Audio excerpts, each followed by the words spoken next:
आंब्याचा सीझन चालू झाला की मालवणी आणि कोकणी घरात हमखास बनणारा एक चटपटीत पदार्थ म्हणजे आंब्याचं रायतं.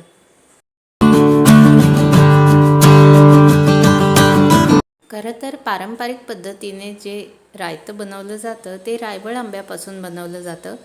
पण इथे मुंबईत मला रायवळ आंबे मिळाले नाहीत, म्हणून मी आंबट गोड चवीचे असे आंबे विकत आणले आणि त्यापासूनच आपण आंब्याचं रायतं तयार करणार आहोत. तर रायतं बनवण्याची सर्वात पहिली स्टेप म्हणजे आंबे छानपैकी उकडून घेणे.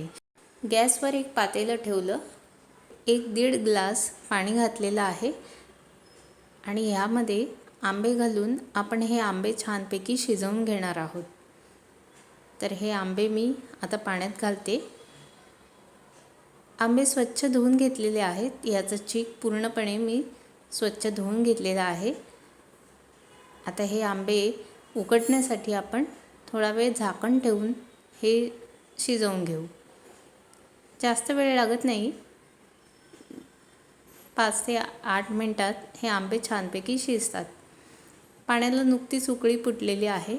आंब्यांची आपण साईड बदलून घेऊ, म्हणजे दोन्ही बाजूनी हे आंबे नरम होतील. आंब्याचं रायतं आंबट गोड चवीचं असतं, त्यामुळे आपण आंबे निवडताना थोडेसे हिरवे अशा रंगाचेच आंबे निवडावेत.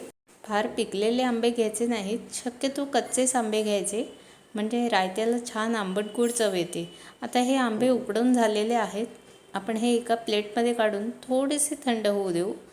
फार थंड होऊ द्यायचे नाहीत, कारण त्यानंतर थंड झाले तर हे चांगले सोलले जात नाहीत. सर्वात प्रथम एक आंबा असा हातात घेऊन त्याचं देठ काढून घ्यायचा सुरीच्या मदतीने आणि त्यानंतर हळूहळू हा आंबा सोलायला सुरुवात करायची. अशा प्रकारे सुरीची मदत घेत घेत ही आंब्यावरची साल काढून घ्यायची, म्हणजे हात जास्त भाजणारसुद्धा नाही. तर अशाच प्रकारे हे आंबे मी सोलून घेते. आंबे आपण नुकतेच शिजवून घेतलेले आहेत, त्यामुळे हे फार गरम आहेत. सुरीने थोडासा सालाला कट दिला की आंब्याचं साल काढणं सोपं होऊन जातं.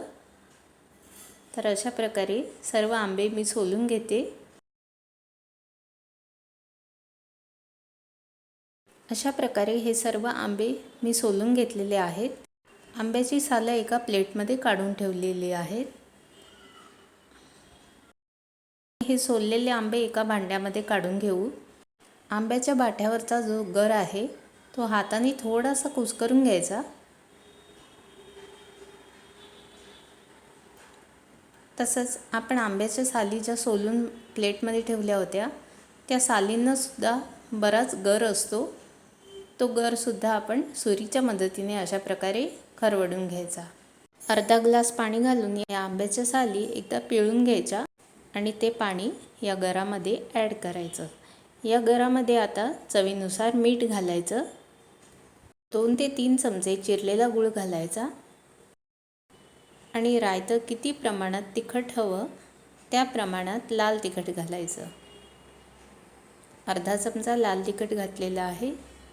आता हे सर्व आपण मिक्स करून घेऊया आणि आता याला खमंग फोडणी द्यायची आहे. गॅस चालू करून कढई तापत ठेवलेली आहे. कढईत 2 ते 3 चमचे तेल घालून घेतलं. तेल चांगलं गरम झाल्यावर मोहरी घातली. मोहरी चांगली फुटली पाहिजे.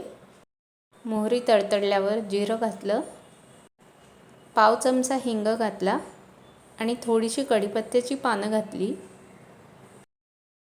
ही आता खमंग फोडणी तयार झालेली आहे.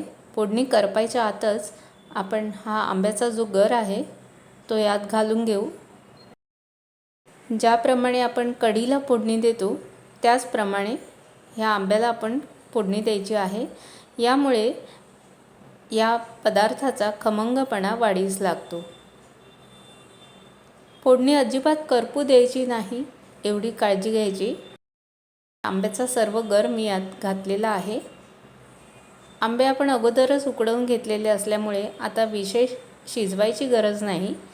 फक्त ही फोडणी एकसारखी सर्वत्र लागली पाहिजे यासाठी हे रायतं वरखाली करून घ्यायचं आणि थोडीशी उकळी आल्यासारखी दिसली की गॅस बंद करायचा. आंब्याच्या साली आपण थोड्याशा धुवून पिळून घेतल्या होत्या, ते सुद्धा पाणी मी यात घातलेलं आहे. कन्सिस्टन्सी जेवढी तुम्हाला घट्ट किंवा पातळ हवी असेल त्याप्रमाणे तुम्ही पाणी घालू शकता, पण हे थोडंसं घट्टसरच चांगलं लागतं. अगदी 1 ते 2 मिनटासाठी झाकण ठेवून ह्या रायत्याला चांगली वाफ येऊ दिली आणि हे रायतं आता तयार झालेलं आहे. गॅस बंद केला. पाहू शकता की किती सुंदर असा रंग आलेला आहे. चवीला सुद्धा हे रायतं अगदी अप्रतिम लागतं. या आंब्याच्या सीझनमध्ये ही डिश नक्की करून पहा, तुम्हाला नक्की आवडेल. बनवायला अगदी सोपी आहे आणि तितकीच रुचकरसुद्धा आहे.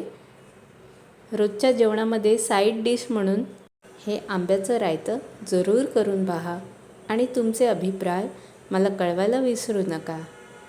व्हिडिओ पाहिल्याबद्दल खूप खूप धन्यवाद.